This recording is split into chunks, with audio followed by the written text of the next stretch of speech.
Hello friends, welcome back to my channel SRK drama explain. Friends, ये video मैं लोगों के एंटरटेनमेंट के लिए बनाती हूँ, so please watch full, share, subscribe and like this video.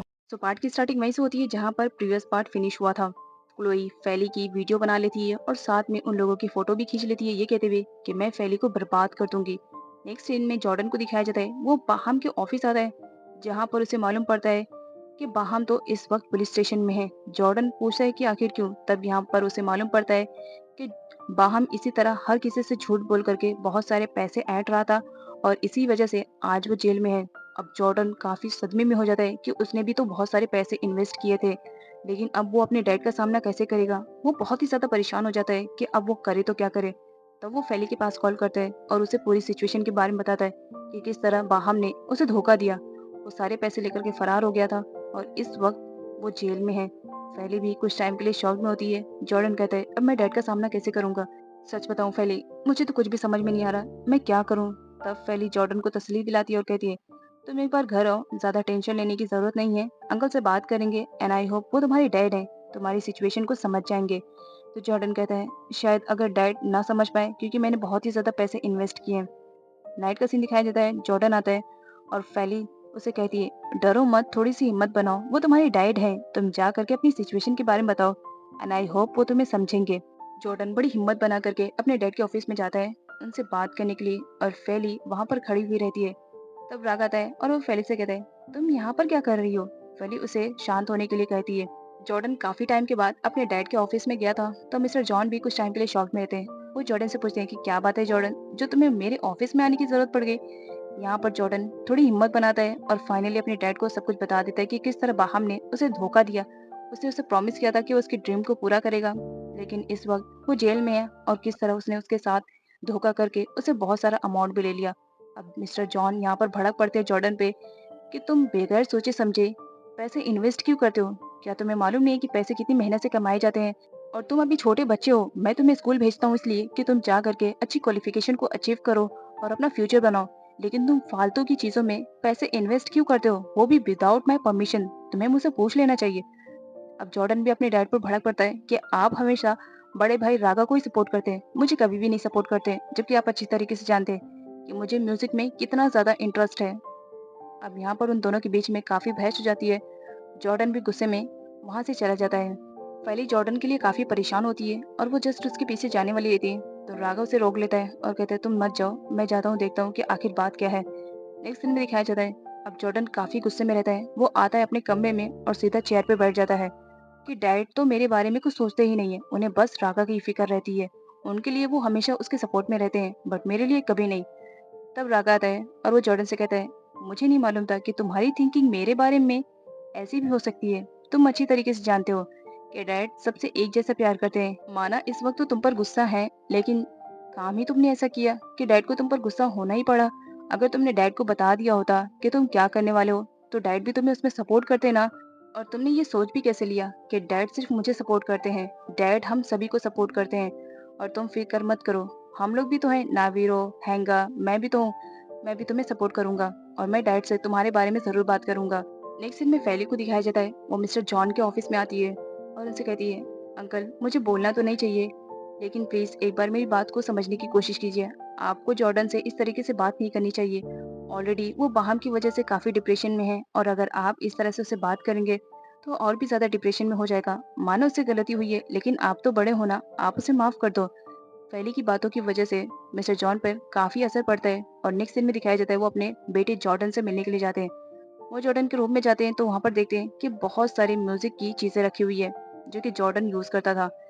यहाँ पर स्क्रिप्ट भी लिखी हुई रहती है म्यूजिक के रिलेटेड। तो उसके डैड उससे कहते हैं, जॉर्डन क्या ये तुमने लिखा है। तो जॉर्डन कहता है, यस डैड, ये मैंने लिखा है। उसके डैड उसके पास जाते हैं और उसे कहते हैं, मुझे माफ कर देना, मुझे इस तरह से रिएक्ट नहीं करना चाहिए था, मुझे तुम्हें सपोर्ट करना चाहिए। तुम्हें ऐसा लगता है कि मैं सिर्फ और सिर्फ रागा को सपोर्ट करता हूँ, बट ऐसा कोई बात नहीं है बेटा, मैं सभी को सपोर्ट करना चाहता हूँ। और यूँ मैं कैसे बोल सकता हूँ कि बिजनेस में मुझे भी कभी कभी इन्वेस्टर और एम्प्लॉयज के थ्रू धोखा मिल ही जाता है। यहाँ पर मिस्टर जॉन को दिखाया जाता है, वो जॉर्डन से एक सॉन्ग प्ले करने के लिए कहते हैं। तब जॉर्डन अपने डैड के लिए एक सॉन्ग प्ले करता है। नेक्स्ट सीन में स्कूल का सीन दिखाया जाता है। सारे स्टूडेंट्स नोटिस बोर्ड के पास चिपके पड़े हुए थे क्योंकि उस नोटिस बोर्ड पे कुछ तो लिखा हुआ था। अब यहाँ पर फैली जब देखने के लिए आती है तो देख करके शॉक थी, क्योंकि फैली रागा, हैंगा और नावीरो के साथ उसकी फोटोज थी और उस पर लिखा हुआ था कि मिस्टर जॉन की नाजायज औलाद है फैली। अब फैली जब ये पढ़ती है तो बहुत ही ज्यादा गुस्से में आ जाती है। नावीरो और हैंगा और जॉर्डन भी वहां पर आ जाते हैं। जब चारों देखते हैं कि उनके डैड के रिलेटेड ये सारी बातें लिखी हुई है तो बहुत ही ज्यादा गुस्सा करने लगते हैं। और इन सब में सबसे ज्यादा गुस्से में रहता है तो वो रागा। रागा गुस्से में उन सारे लोगों को नोटिस बोर्ड से भगा देता है। यहाँ पर जब वो पढ़ता है तो बहुत ही ज्यादा परेशान भी होता है और शॉक में रहता है कि उसके डैड के रिलेटेड ये सारी बातें लिखी हुई है। तो फैली से क्वेश्चन करने लगता है, फैली सच बताना, क्या ये सच है तुम मेरे बाप की नाजायज औलाद हो? तब यहाँ पर फैली को बहुत बड़ा धक्का लगता है कि रागा उससे ये बात कह रहा है। रागा के साथ साथ हैंगा और नाबीरो भी उससे सेम क्वेश्चन करने लगते हैं कि फैली तुम झूठ मत बोलना, सच बताओ, क्या इसी वजह से मेरे डैड तुम्हें अडॉप्ट करना चाहते हैं कि तुम उनकी नाजायज औलाद हो? अब फैली बिल्कुल भी और कंट्रोल नहीं कर सकती थी। वो उन लोग से कहती है, क्या तुम लोग सच में इस बात पर यकीन रख रहे हो? देखो उस बोर्ड पर किसी ने क्या लिखा है, आई डोंट केयर, मुझे नहीं मालूम, लेकिन तुम लोग बहुत ही गलत थिंकिंग रख रहे हो अपने डैड के बारे में। देखो ऐसा कुछ भी नहीं है।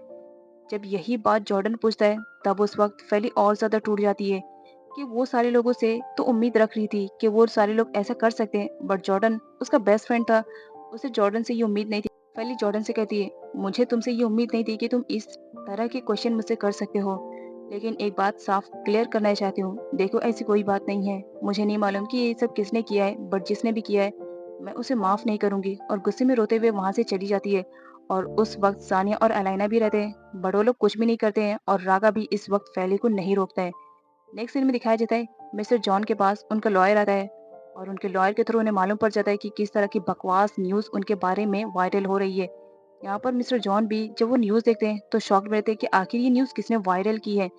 लॉयर मिस्टर जॉन को बताता है कि अगर बॉस ऐसा चलता रहा तो आपका बिजनेस बहुत जल्द डूब जाएगा, जिसकी वजह से मिस्टर जॉन काफी परेशान होते हैं कि आखिर किसने ये सब किया है। नेक्स्ट सीन में एक अननोन पर्सन को दिखाया जाता है, उसे कॉल आती है और उसके बॉस के थ्रू उसे मालूम पड़ता है कि मिस्टर जॉन के बारे में एक न्यूज वायरल हो रही है कि फैली उनकी नाजायज औलाद है। खैर यहाँ पर वो पर्सन जब सुनता है फैली का नाम तो शॉक में रहता है और वो सीधा पहुंचता है ऑर्फेनेज। ऑर्फेनेज में यहाँ पर वो फैली को रोते हुए देखता है और फैली के बारे में सब कुछ बताते हुए उसे लॉकेट के भी बारे में बताता है कि ये लॉकेट फैली की मॉम का है। जब फैली पैदा हुई थी तब उसकी मॉम ने उसके गले में डाल दिया था, क्योंकि वो उसे बहुत ज्यादा प्यार करती थी। अब ये पर्सन अपने आप को फैली का बायोलॉजिकल फादर बताने लगता है कि सॉरी बेटा, मुझे माफ कर देना, मेरी गलती की वजह से आज तुम्हें पनिशमेंट मिल रही है। यहाँ पर वो उसकी मॉम की फोटो शो करने लगता है और कहता है कि हम दोनों तुम्हें बिल्कुल भी ऑर्फनेज में छोड़ना नहीं चाह रहे थे, लेकिन हमारी कुछ मजबूरियां थी जिसकी वजह से मुझे छोड़ना पड़ा। मैं तो पार्किंग एरिया में तुम्हारी मॉम का वेट कर रहा था जब तुम्हारी मॉम तुम्हें यहाँ पर छोड़ने के लिए आई थी। फरी तो ये सब सुनने के बाद कुछ टाइम तक शॉक में रहती है। उसे कुछ भी समझ में नहीं आ रहा था कि ये सब उसके साथ हो क्या रहा है। क्या सच में सामने बैठा हुआ बंदा उसका डैड है? यहाँ पर वो पर्सन फैली को बताता है कि मैं तुम्हें अपने साथ अपने घर ले जाना चाहता हूँ, अपनी गलतियों को सुधारना चाहता हूँ। तुम्हारी पैदाइश के बाद जब तुम्हारी मॉम तुम्हें ऑर्फनेज में छोड़ने के लिए आई थी, छोड़ने के बाद उनकी इतनी ज्यादा कंडीशन खराब हुई कि उसी वक्त उनकी मौत हो गई। अब फेरी जब सुनती है कि उसकी मॉम अब इस दुनिया में नहीं है तो बहुत ज्यादा परेशान हो जाती है और रोने भी लगती है। तब फेली के फादर उसे समझाते हुए कहते हैं, मैं बचपन में जो तुम्हारे लिए नहीं कर पाया मैं अब वो करना चाहता हूँ, प्लीज तुम मेरे साथ वापस घर चलो। और बताते हैं कि उनका घर काफी दूर है। यहाँ पर मिस एडा को दिखाया जाता है। जब वो फोटो देखती है तो फेली से कह देती है, यस फेली, ये वही लेडी है, उस दिन ऑर्फनेज में तुम्हें छोड़ने के लिए जो लेडी आई थी ये वही है। इसका मतलब सच में ये तुम्हारे डैड है। फेली को समझ में नहीं आ रहा था कि अब वो मिस्टर जॉन के घर पर जाए या अपने डैड के। तब यहाँ पर वो पर्सन उसे टाइम देता है कि जब तक तुम्हें टाइम चाहिए तुम ले सकती हो, जब भी तुम्हें लगे कि तुम्हें तुम्हारे डैड के घर पर आना चाहिए तो इस विजिटिंग नंबर पर कॉल कर देना, मैं तुम्हें लेने के लिए आ जाऊंगा।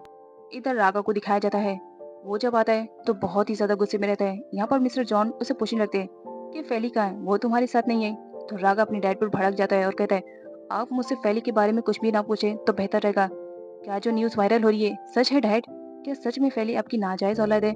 और साथ ही यही सारे क्वेश्चन उनके और तीनों बेटे पूछने लगते हैं, जिसकी वजह से मिस्टर जॉन बहुत सदमे में चले जाते हैं कि उन्हें उम्मीद नहीं थी कि उनके चारों बेटे उनसे इस टाइप के क्वेश्चन करेंगे। मिस्टर जॉन उन लोग से कहते हैं, देखो मैं सब क्लियर करना चाहता हूँ, ऐसी कोई बात नहीं है, ये सब जो कुछ भी हुआ मुझे नहीं मालूम किसने किया है, लेकिन ये सब फेक है।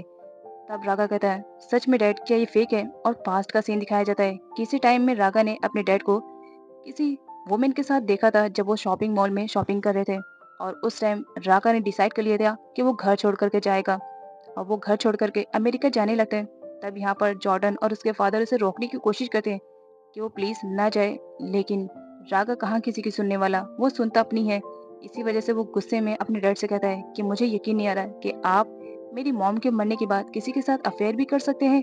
मैं अब इस घर में 1 मिनट भी और नहीं रह सकता हूँ। जॉर्डन उसे मना करता है कि रागा, तुम्हारा लिया वो डिसीजन गलत है, एक बार डैड की बात तो सुन लो कि वो कहना क्या चाह रहे हैं। तो रागा कहता है मैंने अपनी आंखों से देख लिया ना, अब मैं 1 मिनट नहीं रहूंगा। और ये कहकर वो वहां से चला जाता है। सीन प्रेजेंट का दिखाया जाता है, अभी भी वो अपने डैड से लड़ रहा होता है। तब यहाँ पर उसके डैड उसे क्लियर करते हैं कि वो जैसा सोच रहे हैं ऐसा कुछ भी नहीं है। वो तो फैली को बस इस वजह से अडॉप्ट करना चाह रहे थे क्योंकि फैली में उनकी बेटी नजर आ रही थी, जो कि उसकी मॉम की लास्ट विश थी कि उन्हें एक बेटी हुए। मिस्टर जॉन अपने चारों बेटों को समझाते हैं कि वो जैसा सोच रहे हैं ऐसी कोई बात नहीं है, वो लोग गलत सोच रहे हैं। अब रागा को यहाँ पर रियलाइज होता है कि बिना सोचे समझे उसने फैली को कुछ ज्यादा ही सुना दिया है। इसी वजह से वो अपसेट हो जाता है और वहीं पर बैठ जाता है। स्कूल कैंटीन में हम क्लोई को देखते हैं जो कि उस न्यूज को सुन रही होती है। अब यहाँ पर क्लोई को समझ में आता है कि उसके इस काम की वजह से मिस्टर जॉन के बिजनेस पे भी काफी इफेक्ट पड़ रहा है, उनका बिजनेस भी काफी लॉस्ट में जा रहा है। इधर फैली को दिखाया जाता है, मिस्टर जॉन उसे बार बार कॉल करते हैं उससे बात करने के लिए, उससे सॉरी बोलने के लिए, लेकिन फैली बहुत ही ज्यादा अपसेट थी। इसी वजह से वो किसी का भी कॉल रिसीव नहीं करती है। मिस्टर जॉन के पास उनके लॉयर का कॉल आता है और वो कहते हैं मिस्टर जॉन सर, आपको बताना बहुत ही ज्यादा इम्पोर्टेंट है। इस फेक न्यूज की वजह से बिजनेस में बहुत ही ज्यादा इफेक्ट पड़ रहा है। इन्वेस्टर अपने सारे पैसे इन्वेस्ट किए हुए वापस मांग रहे हैं, बताएं अब क्या होएगा। मिस्टर जॉन यहाँ पर अपने लॉर्ड से कहते हैं कि उस पर्सन का पता करो जिसने ये न्यूज को वायरल किया है, क्योंकि मुझे किसी भी कंडीशन में वो पर्सन चाहिए जिसने फेक न्यूज वायरल करके मेरे बिजनेस पे इतना ज्यादा इफेक्ट किया है। इधर फैली को दिखाया जाता है जो आज रात ऑर्फनेज में रुकने का डिसाइड करती है। उसे रागा, हैंगा, नावीरो और जॉर्डन सभी के मैसेजेस आते हैं, वो सब उसे कॉल करके बुलाने की कोशिश करते हैं बट वो नहीं आती है। यहाँ पर फैली सोशल मीडिया पे देखती है कि अब तो उसकी फोटो भी वायरल हो रही है। उसे बहुत ही ज्यादा बुरा लगता है कि उसके साथ हो क्या रहा है। लेकिन नेक्स्ट मॉर्निंग का सीन दिखाया जाता है, फैली काफी खुश दिखाई दे रही होती है और वो वहां से जा रही होती है। तब मिस एडा उसे रोकते हुए कहती है फैली, क्या तुम ठीक हो, कहाँ जा रही हो। तब फैली मिस एडा से कहती है मैं सब कुछ क्लियर करने के लिए जा रही हूँ, मैं मिस्टर जॉन के घर पर जा रही हूँ। मैं उन्हें सब कुछ बताना चाहती हूँ कि मेरे डैड अब वापस आ गए हैं। इसी वजह से मैं मिस्टर जॉन के घर पर जा रही हूँ और उन्हें बताऊंगी कि मैं अब उनके घर पर नहीं रुकूंगी क्योंकि मैं अपने डैड के साथ जाने वाली हूँ। मिस एडा काफी खुश हो जाती है। वो फैली से कहती है फाइनली फैली, कितना अच्छा लग रहा है ना, तुम्हारा ड्रीम पूरा हो रहा है। तुम जिसके लिए वेट कर रही थी कि तुम्हारे डैड तुम्हें रिसीव करने के लिए आएंगे, आज वो दिन आ गया है। मैं तुम्हारे लिए बहुत ज्यादा खुश हूँ। रागा फैली को कॉल करता है, फैली कॉल रिसीव कर लेती है तो रागा कहता है थैंक गॉड तुमने कॉल तो रिसीव किया, तुम कल रात से कॉल क्यों नहीं रिसीव कर रही थी। तब फैली से बता दिए क्योंकि मैं बहुत ही ज्यादा डिप्रेशन में थी, शायद इसी वजह से कॉल रिसीव करने का दिल नहीं किया, वैसे मैं घर आ रही हूँ मिलने के लिए। तब यहाँ पर रागा कहता है बट घर पर तो कोई नहीं है, एक काम करो तुम मेरे वर्कशॉप पर आ जाओ, मैं यहीं पर काम कर रहा हूँ और मैं वेट कर रहा हूँ, जल्दी से आ जाओ। फैली से कहती है मैं जल्दी से आ रही हूँ, तब तक तुम कहीं पर मत जाना, मेरा वेट करना। रागा अपने वर्कशॉप के काम में कुछ ज्यादा बिजी था, जब फैली आती है तोड़ने के चक्कर में उसके सर पे लग जाती है। तो फैली उसे कहती है ज्यादा चोट तो नहीं लगी ना, तुम ठीक तो हो ना। तब रागा कहता है ये चोट तो कुछ नहीं है, लेकिन जब तुम गुस्सा करती हो ना तब उससे बहुत ज्यादा डर लगता है, ये चोट तो मामूली है। और ये कहकर हंसने लगता है। फैली भी यहाँ पर हंसने लगती है और कहती है सच में तुम बड़े मजाकिया हो। यहाँ पर फैली उसे कहती है मैं यहाँ पर कुछ सरप्राइज देने के लिए आई हूँ। रागा कहता है सरप्राइज, कैसे सरप्राइज बताओ, मैं अपना काम भी करता रहूंगा और सुन भी लूंगा। फैली से बताती है कि मेरे डैड वापस आ गए हैं। ये बात सुनते ही तो रागा भी कुछ टाइम के लिए शॉक में रहता है। तुम्हारे डैड वापस आ गए हैं। फैली से बताती है कि हाँ मेरे डैड वापस आ गए हैं और वो चाहते हैं कि मैं उनके साथ घर पर जाऊं। ये बात मैं अंकल जॉन को बताना चाह रही थी, लेकिन तुमने कहा घर पर कोई नहीं है तो इसी वजह से सोचा तुम्हें बता दूं। अब यहाँ पर जब रागा सुनता है कि फैली उसे दूर होने वाली है तो उसे बहुत ही ज्यादा बुरा लगता है। वो फैली से कहता है 1 मिनट जरा रुकना, मैं थोड़ा सा वॉशरूम से फ्रेश होकर आ रहा हूँ। फैली कहती है ठीक है तुम जल्दी से आओ, मैं तुम्हारा वेट कर रही हूँ, तुमसे और भी बारे में बातें करनी है। रागा जब वहां से चला जाता है तो ऊपर जाने के बाद वो काफी अपसेट हो जाता है। उसे तो समझ में नहीं आ रहा था कि वो क्या करे। वो अपनी फीलिंग्स को कैसे भी कंट्रोल करने की कोशिश करता है कि वो इस तरह से कमजोर नहीं बन सकता है। वो फैली से बात करेगा कि वो उसे छोड़ करके ना जाए। फैली नोटिस करती है कि उसने जिस कार की ड्राइंग की थी रागा ने तो वो कार प्रेजेंट कर दिया है। उसे बहुत ही ज्यादा अच्छा लगता है। रागा आता है और फैली से कहता है अब तुम सच में जाने वाली हो, यकीन नहीं आ रहा है। तब फैली कहती है मेरा ड्रीम था कि मेरे डैड मुझे रिसीव करने के लिए आए और देखो फाइनली वो रिसीव करने के लिए आए। यहाँ पर रागा कहता है अब जब तुम जाना चाहती हो तो एक बात करनी है, फैली से कहती है क्या है? तो राघव से कहता है मैं तुम्हें ड्राइविंग सिखाना चाहता हूँ, क्या सीखोगी? तो फैली से कहती है बट मुझे तो ड्राइविंग आती नहीं, मैं सीखूंगी कैसे? तो राघव कहता है मैं हूं ना, मैं तुम्हें सिखाऊंगा। फैली कहती है नहीं, मुझे बहुत ही ज्यादा डर लग रहा है, कभी कुछ एक्सीडेंट हो गया तो? राघव कहता है मैं इतनी जल्दी मरने वाला नहीं हूँ, तो इसी वजह से मैं तुम्हें अच्छे से गाइड करूंगा। वो कहता है कार चलाने से पहले सीट बेल्ट तो अच्छे से लगाओ, सीट बेल्ट ही फर्स्ट है। वो सीट बेल्ट लगाती है। अब रागा यहाँ पर उसे छोटी छोटी चीजें सिखाने लगता है कि कार की कौन कौन सी चीजें इंपॉर्टेंट्स है और उसे कार को कैसे चलाना चाहिए। रागा जिस तरीके से फैली को गाइड कर रहा था, फैली सेम वैसी करती है। कुछ टाइम तो वो डरती है, लेकिन बाद में वो थोड़ी सी हिम्मत बना करके कार को ड्राइव करने लगती है और उसे काफी अच्छा लग रहा था कि फाइनली फर्स्ट टाइम वो कार को ड्राइव करी है। उसके फेस पे एक बड़ी सी स्माइल आ जाती है। अब रागा यहाँ पर उसे ब्रेक के बारे में बताने लगता है कि ब्रेक के कितने इम्पोर्टेंस है, कब किस वक्त ब्रेक को लगाना चाहिए। बातें करते करते यहाँ पर वो दोनों एक दूसरे के इतने ज्यादा क्लोज आ जाते हैं कि उन्हें भी आइडिया नहीं रहता है। यहाँ पर रागा जब फैली को देखता है तो बस उसकी आंखों में ही खो जाता है और फैली रागा की आंखों में। और इसी के साथ इस पार्ट की एंडिंग हो जाती है। सो फ्रेंड्स, आगे की वीडियो और भी ज्यादा इंटरेस्टिंग और अमेजिंग है, उसे देखना मत भूलिएगा।